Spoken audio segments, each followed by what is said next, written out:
All right, so are you ready to dive deep into this Bitcoin stuff? Because things are getting kind of wild, especially with MicroStrategy, right? You sent us a ton of articles about it, and it's a lot to unpack. Yeah, it's definitely a story that, it really captures the imagination.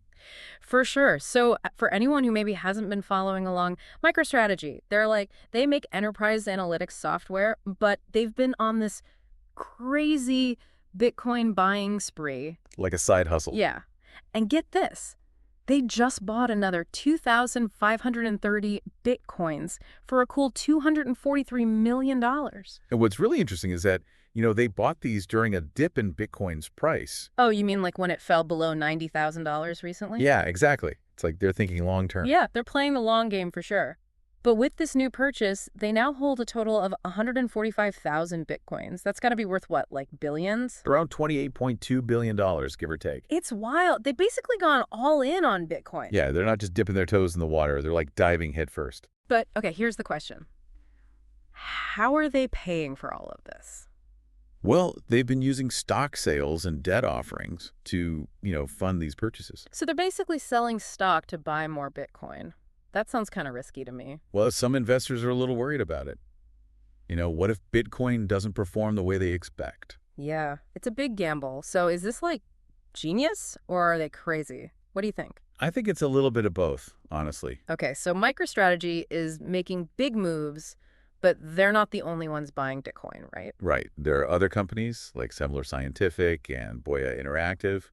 They're getting in on the action too. But MicroStrategy is still the biggest, right? They own like a huge chunk of all the Bitcoin out there. Yeah, they own something like 2.1% of all existing Bitcoins. Whoa. Okay, so maybe this isn't just a fad. It seems like more and more serious players are taking Bitcoin seriously. Definitely. It's becoming more mainstream. So hold on. Back up a sec.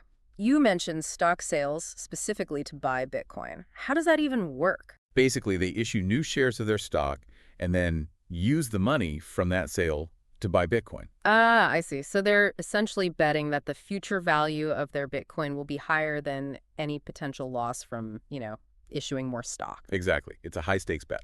Okay, so are they visionaries or are they just reckless? And what does this all mean for, the average person watching all of this happen? That's the big question, isn't it? Is Bitcoin the future of finance, or is it all just going to come crashing down?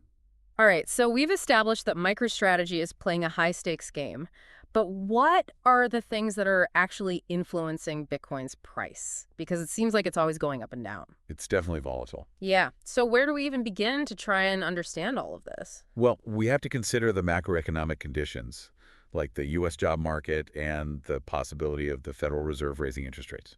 Right, so the big picture stuff matters, but are there anything specific to Bitcoin that are driving these price swings?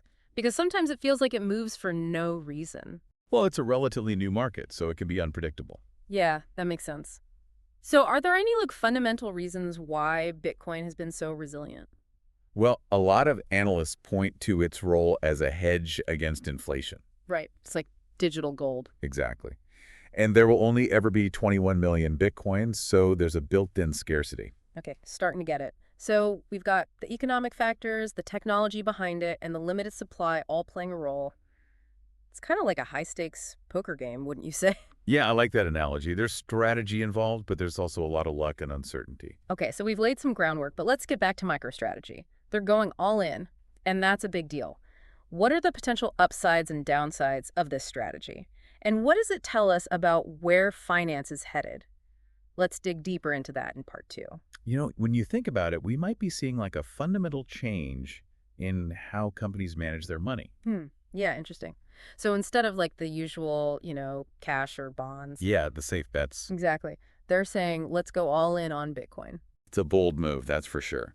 They're hoping for those huge returns that Bitcoin offers. But it's also super risky, right? Like, what if it all goes bust? Oh, for sure.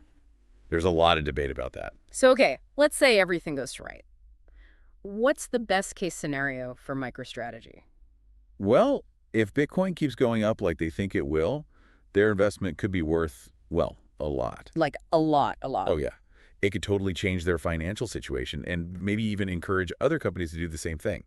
So they're basically betting on Bitcoin becoming like the main currency everyone uses. Yeah, kind of. They want to be at the forefront of this whole thing. But it's not just about the money, right? There's also the whole, like, PR aspect. Absolutely. It's a branding play. They're positioning themselves as innovators. So it's risky, but it could pay off big time in more ways than one. Yeah, but let's not forget about the risks. Okay, yeah, let's talk about that. What could actually go wrong for them? Well, the biggest risk is that Bitcoin's price is so volatile. Yeah, it's always going up and down. Exactly. If it drops too much, their investment could lose a ton of value. Ouch. And they're also taking on a lot of debt to buy this Bitcoin. Yeah, that's a risk too. If their bet doesn't work out, they could be in a lot of trouble. So it's like they're walking a tightrope. Yeah, that's a good way to put it. So for someone who's just watching all of this, what's the takeaway? I think the main thing is that this is a big moment for finance. Bitcoin is changing the game. So we should be paying attention, even if we're not, like, investing in it ourselves. Definitely. This is going to have an impact on everyone. But what about other companies? Should they be doing what MicroStrategy is doing? Well, it depends. Every company's situation is different. So there's no easy answer. Nope. But MicroStrategy is definitely making people think about the future of finance. Yeah, they're shaking things up. For sure. And the whole thing's just going to get more interesting as Bitcoin keeps evolving. Okay, so we've talked about MicroStrategy's strategy, the ups and downs of Bitcoin, and the bigger picture of finance. But there's another piece to this puzzle we need to talk about. Bitcoin is decentralized, right? What does that even mean, and why is it important? That's a great question. Decentralization is a key part of what makes Bitcoin different. So tell me more about it. What does it actually mean in practice? So basically, it means that Bitcoin isn't controlled by any one person, company, or government. Whoa, so like no Federal Reserve calling the shots. Exactly. It's all run by a network of computers all over the world. So why is that a big deal? Well, for one thing, it means that Bitcoin is really hard to censor. Oh, I see. Like no government can shut it down. Right. And it also makes it harder for someone to manipulate the system. Okay, that makes sense. But wait a minute, doesn't MicroStrategy owning all that Bitcoin kind of go against the whole idea of decentralization? That's a really good point, and it's something that people are debating in the crypto world. So it's not perfect. No system is. But it's still a really interesting concept, and it's a big part of what makes Bitcoin unique. Okay, I'm starting to get it. So we've looked at the risks and rewards for MicroStrategy, what's driving Bitcoin's price, and the importance of decentralization. But there's one more thing we got to talk about. The potential impact on society as a whole. You're right. This isn't just about money. Yeah, this is about way more than that. So what are we talking about here? How could all of this affect the world? Okay, so we've talked about like all the financial stuff and the economic forces and even like the philosophy behind Bitcoin, you know. But let's zoom out even more. What does this mean for the average person, like someone listening to this right now? Is this just a game for, rich people, or does this have the potential to change, like everything? That's a great question because Bitcoin's impact could go way beyond, just investments and stuff. We were talking about like totally disrupting traditional finance, empowering people in developing countries, even like changing the balance of power globally. Okay, well, hold on. Let's take it one step at a time. How could it disrupt, like, the banks and everything? So think about it. The current system relies on banks and governments controlling the flow of money, right? Yeah. But Bitcoin, it offers a different way, a decentralized system that doesn't need those central authorities. So imagine like a world where you don't even need a bank account to send money, where international transactions are instant and cheap, where anyone with the internet can access financial services. Wow, that's kind of mind-blowing, especially for people who don't have access to banks right now. You mentioned developing countries. Could Bitcoin really help them? It definitely could. Think about places with like hyperinflation or corrupt governments where people don't have control over their own money. Yep. Bitcoin could offer them stability, financial inclusion, and even some independence. So it's not just about, like, making a quick buck. No, it's about giving people power over their own financial lives. That's pretty powerful. But let's not forget about the downsides. We talked about the risks, right? Could Bitcoin be used for bad stuff too? That's always a possibility. Like any technology, it can be used for good or bad.